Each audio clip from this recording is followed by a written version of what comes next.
In this podcast episode, Dr. Marc Brackett, a renowned psychologist and director of the Center for Emotional Intelligence, delves deeply into the profound significance of emotional regulation and its transformative power in our lives.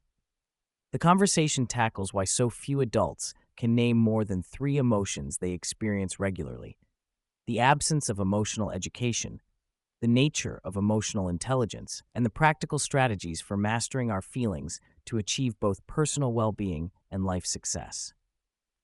Dr. Brackett opens by highlighting a startling reality.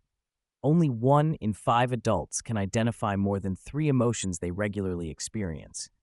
He bluntly attributes this to the glaring lack of emotion education in our lives.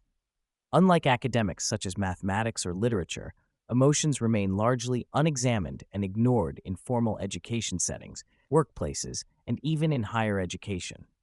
Dr. Brackett conceptualizes emotion education as a system where from preschool through adulthood, individuals build emotional skills, beginning with expanding their emotion vocabulary, learning to recognize subtle differences among feelings, and developing the capacity to express emotions appropriately across various social and cultural contexts. An illustrative example lies in distinguishing between similar emotions such as anger and disappointment.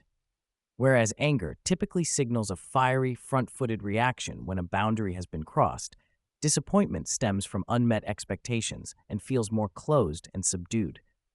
This nuanced emotional literacy is crucial because, as Dr. Brackett asserts, you have to name it to tame it. Without precise naming and understanding, it becomes nearly impossible to regulate emotions effectively or support others in managing theirs. This lack of education leads many, particularly men, to default to socially conditioned aggressive or avoidant responses rather than genuine emotional expression or regulation. The conversation naturally evolves into the realm of emotional intelligence and what it truly entails. While popular discourse often reduces emotional intelligence to a personality trait or a vague concept, Dr. Brackett presents a clear, goal-oriented definition. Emotional intelligence is using emotions wisely to achieve one's goals. His ruler model breaks emotional intelligence down into 5 skills: recognizing emotions in oneself and others, understanding causes and consequences, labeling them precisely, expressing emotions appropriately, and regulating those feelings to foster positive outcomes. Emphasizing that emotional intelligence is not merely about feeling, but about functional, outcome-driven use of emotions, Dr. Brackett explains that these skills contribute to better decisions, healthier relationships, and success in life. He challenges the widespread misconception that emotions signal weakness by arguing that managing emotions, both inwardly and as a leader for others, is central to optimal performance and mental health. For example, organizations often underperform because leaders lack emotional regulation, underscoring its societal relevance beyond individual well-being. Dr. Brackett highlights emotion regulation as the apex skill within emotional intelligence.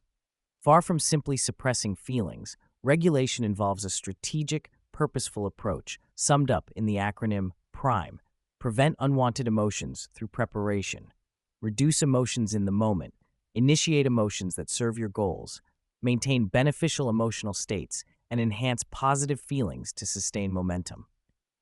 This long-term and moment-to-moment managing of emotions shapes how we engage with challenges, opportunities, and everyday interactions. He stresses the importance of prevention, sharing examples from his martial arts teaching experience. Emotion regulation is not just reactive, it is proactive.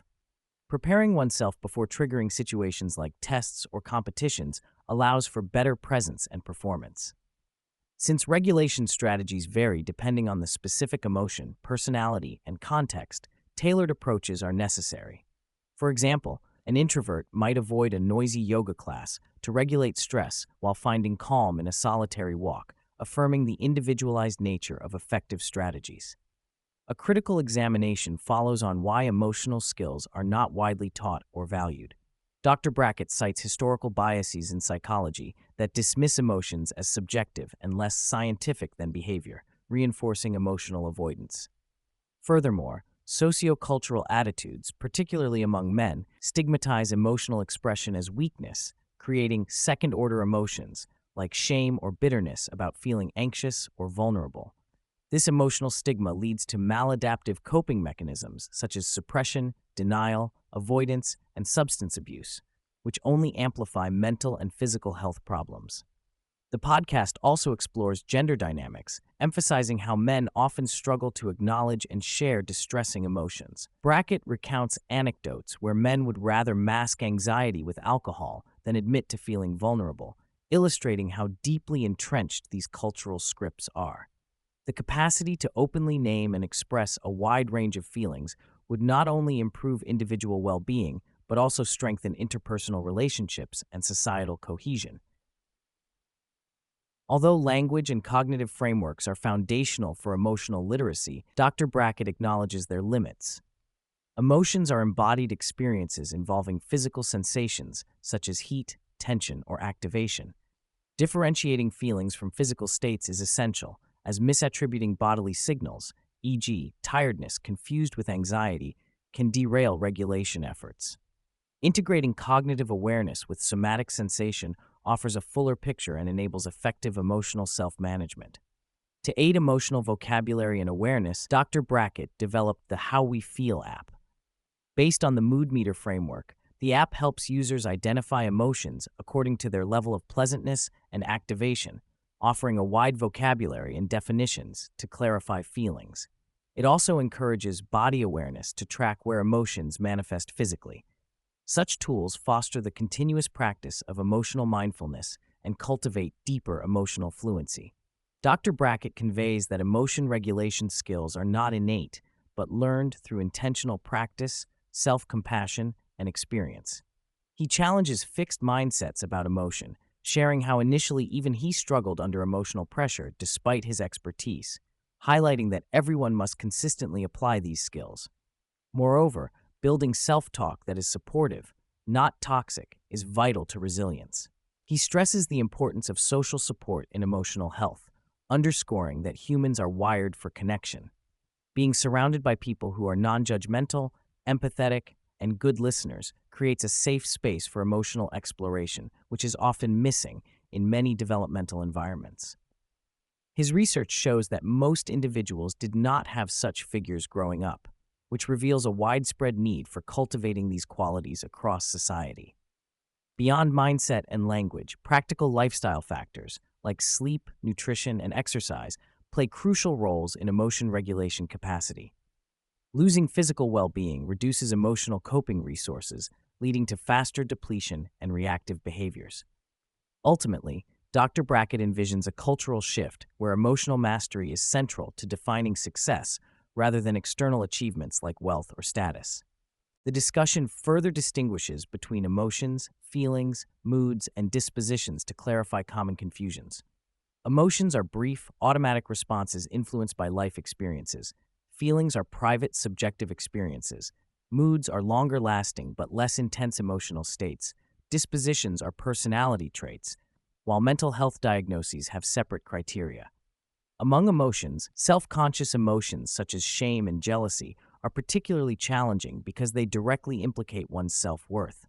Shame, often imposed through social gaslighting, can be insidious and requires external support to overcome.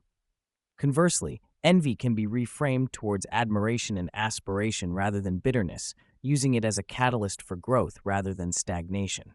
Dr. Brackett also discusses highly sensitive people, individuals who experience emotions with greater intensity and detail, affirming that while this sensitivity entails both challenges and strengths, emotional regulation skills are vital for all temperaments.